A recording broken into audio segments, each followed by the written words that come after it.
हरे कृष्ण। परमा एकादशी अथवा तो कामदा एकादशी ये पुरुषोत्तम मास के द्वितीय पक्ष की एकादशी है। इसके अंदर दो कथाएं आती हैं जिसको हम लोग बारी बारी श्रवण करेंगे। पहली कथा हम लोग पद्म पुराण के अंतर्गत जो आती है उसका हम लोग श्रवण करेंगे। ये संवाद भगवान श्री कृष्ण और युधिष्ठिर के बीच में है। युधिष्ठिर कहते हैं कि हे जगत प्रभु, हे जनार्दन, मैंने बहुत से धर्मों और व्रतों के बारे में सुना है, परंतु एकादशी के समान मैंने कुछ भी नहीं सुना है। कृपा करके मुझे पापों का नाश करने वाली और पुण्य प्रदान करने वाली उस एकादशी के बारे में फिर से बताइए, जिसे करके मनुष्य इस लोक में परम पद प्राप्त कर सकता है। भगवान श्री कृष्ण कहते हैं कि हे जगतपाल यानी पृथ्वी के रक्षक, चाहे शुक्ल पक्ष हो या कृष्ण पक्ष, जब भी एकादशी आए मोक्ष और सुख को बढ़ाने वाली इस तिथि का कभी भी त्याग नहीं करना चाहिए। हे राजन, कलयुग में एकादशी संसार के बंधनों से मुक्त करने वाली है। हे नृपोत्तम, यह कामदा एकादशी सभी कामनाओं को पूर्ण करने वाली और पृथ्वी पर पापों का नाश करने वाली है। चाहे वह रविवार, मंगलवार या संक्रांति के दिन ही क्यों न पड़े, पुत्र और पौत्र की वृद्धि करने वाली इस एकादशी का सदा उपवास करना चाहिए। भगवान विष्णु के प्रिय भक्तों को एकादशी का व्रत कभी भी नहीं छोड़ना चाहिए। वह नित्य आयु, कीर्ति, संतान, आरोग्य और धन प्रदान करने वाला है। हे राजन, एकादशी का नियमित व्रत मोक्ष और उत्तम रूप देने वाला है। हे महिपाल, जो लोग परम श्रद्धा के साथ इसे करते हैं और बताई गई विधि के अनुसार इस लोक में व्रत करते हैं, वे मनुष्य साक्षात विष्णु के स्वरूप हो जाते हैं। हे भोपाल, वे जीते जी मुक्त हो जाते हैं, इसमें कोई संशय नहीं है।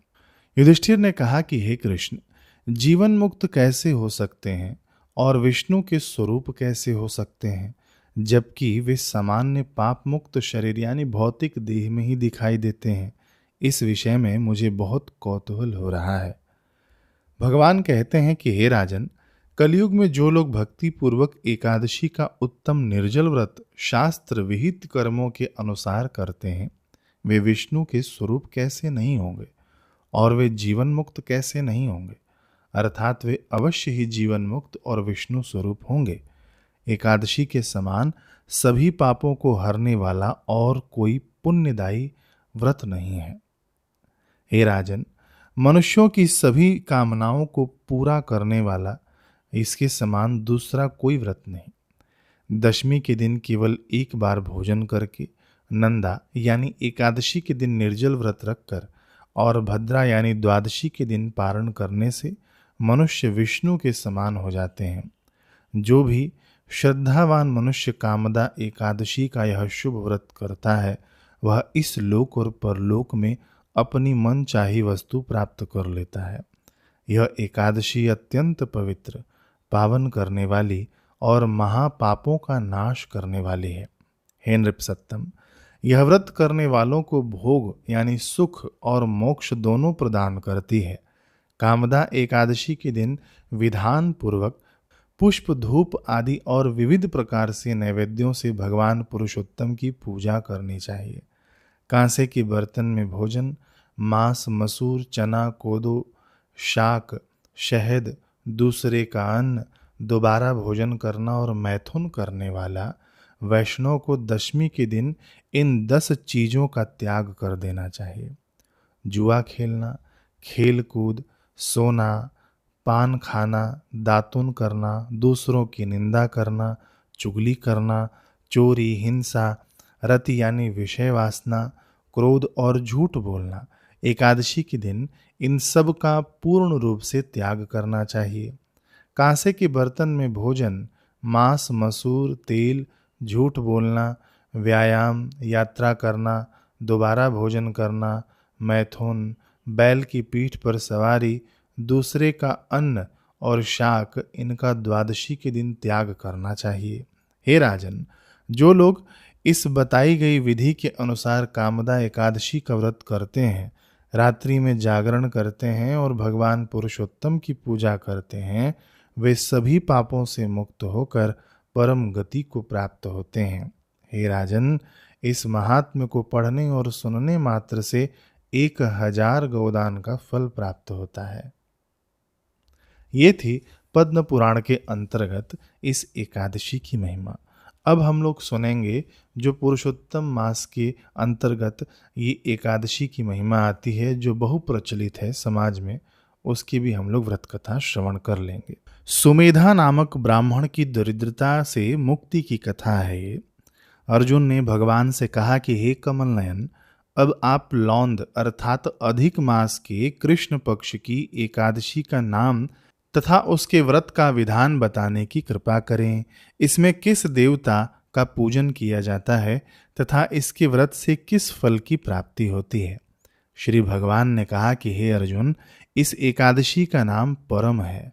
इसके व्रत से सभी पाप नष्ट हो जाते हैं तथा मनुष्य को इहलोक में सुख तथा परलोक में सद्गति प्राप्त होती है। इसका व्रत पूर्व में कहे विधानानुसार करना चाहिए तथा भगवान विष्णु का धूप दीप नैवेद्य पुष्प आदि से पूजन करना चाहिए। इस एकादशी की पावन कथा जो कि महर्षि के साथ काम्पिल्य नगरी में हुई थी, वह मैं तुमसे कहता हूँ, ध्यान पूर्वक श्रवण करो। काम्पिल्य नगरी में सुमेधा नाम का एक अत्यंत धर्मात्मा ब्राह्मण रहता था। उसकी स्त्री अत्यंत पवित्र तथा पतिव्रता थी। किसी पूर्व पाप के कारण वह दंपति अत्यंत दरिद्रता का जीवन व्यतीत कर रहे थे। ब्राह्मण को भिक्षा मांगने पर भी भिक्षा नहीं मिलती थी। उस ब्राह्मण की पत्नी वस्त्रों से रहित होते हुए भी अपने पति की सेवा करती थी तथा अतिथि को अन्न देकर स्वयं भूखी रह जाती थी। वह पति से कभी किसी वस्तु की मांग नहीं करती थी। दोनों पति पत्नी घोर निर्धनता का जीवन व्यतीत कर रहे थे। एक दिन ब्राह्मण अपनी स्त्री से बोला कि हे प्रिय, जब मैं धनवानों से धन की याचना करता हूँ तो वे मुझे मना कर देते हैं। गृहस्थी धन के बिना नहीं चलती, इसलिए यदि तुम्हारी सहमति हो तो मैं परदेश जाकर कुछ कार्य करूं, क्योंकि विद्वानों ने कर्म की प्रशंसा की है। ब्राह्मण की पत्नी ने विनीत भाव से कहा कि हे स्वामी, मैं आपकी दासी हूँ। पति भला व बुरा जो कुछ भी कहे, पत्नी को वही करना चाहिए। मनुष्य को पूर्व जन्म में किए कर्मों का फल मिलता है। सुमेरु पर्वत पर रहते हुए भी मनुष्य को बिना भाग्य के स्वर्ण नहीं मिलता। पूर्व जन्म में जो मनुष्य विद्या एवं भूमि दान करते हैं, उन्हें अगले जन्म में विद्या एवं भूमि की प्राप्ति होती है। ईश्वर ने भाग्य में जो कुछ लिखा है उसे टाला नहीं जा सकता। यदि कोई मनुष्य दान नहीं करता तो प्रभु उसे केवल अन्न ही देते हैं। इसलिए आपको इसी स्थान पर रहना चाहिए, क्योंकि मैं आपका बिछोह नहीं सह सकती। पति के बिना स्त्री की माता पिता भ्राता श्वशुर तथा संबंधी आदि सभी निंदा करते हैं। इसलिए हे स्वामी, कृपा कर आप कहीं न जाएं। जो भाग्य में होगा वह यहीं प्राप्त हो जाएगा। स्त्री की सलाह मानकर ब्राह्मण परदेश नहीं गया। इसी प्रकार समय व्यतीत होता रहा। एक समय कौंडिन्य ऋषि वहां पधारे। ऋषि को देखकर ब्राह्मण सुमेधा एवं उसकी स्त्री ने उन्हें प्रणाम किया और बोले कि आज हम धन्य हुए। आपके दर्शन से आज हमारा जीवन सफल हुआ। ऋषि को उन्होंने आसन तथा भोजन दिया। भोजन प्रदान करने के पश्चात पतिव्रता ब्राह्मणी ने कहा कि हे ऋषिवर, कृपा कर आप मुझे दरिद्रता का नाश करने की विधि बतलाइए। मैंने अपने पति को परदेश में जाकर धन कमाने से रोका है। मेरे भाग्य से आपका आगमन हुआ है। मुझे पूर्ण विश्वास है कि अब मेरी दरिद्रता शीघ्र ही नष्ट हो जाएगी। अतः आप हमारी दरिद्रता नष्ट करने के लिए कोई उपाय बताएं।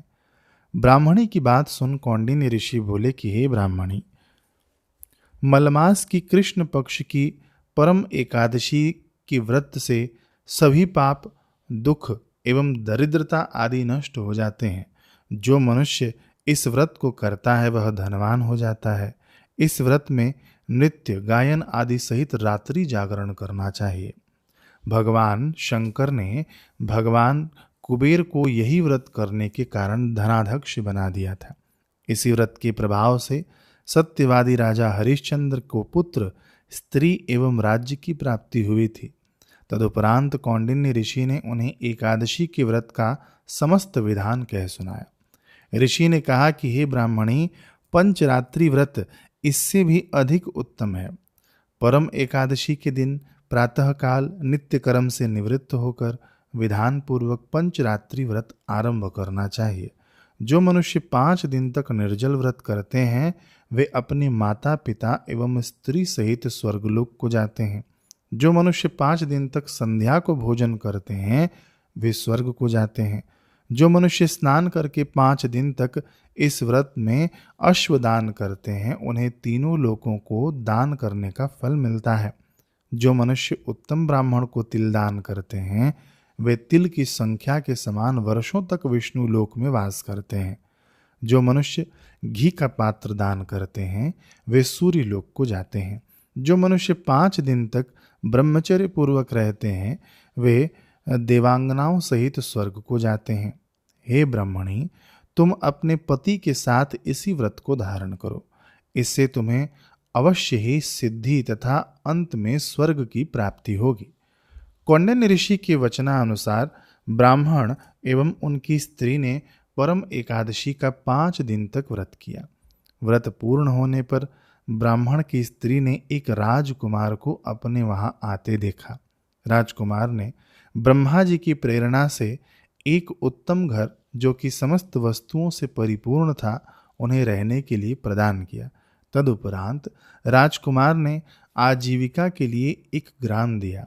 इस प्रकार ब्राह्मण एवं उसकी स्त्री इस व्रत के प्रभाव से इहलोक में अनंत सुख भोग कर अंत में स्वर्गलोक को गए। भगवान श्री कृष्ण ने कहा कि हे अर्जुन, जो मनुष्य परम एकादशी का व्रत करता है उसे सभी तीर्थों व यज्ञों आदि का फल प्राप्त होता है।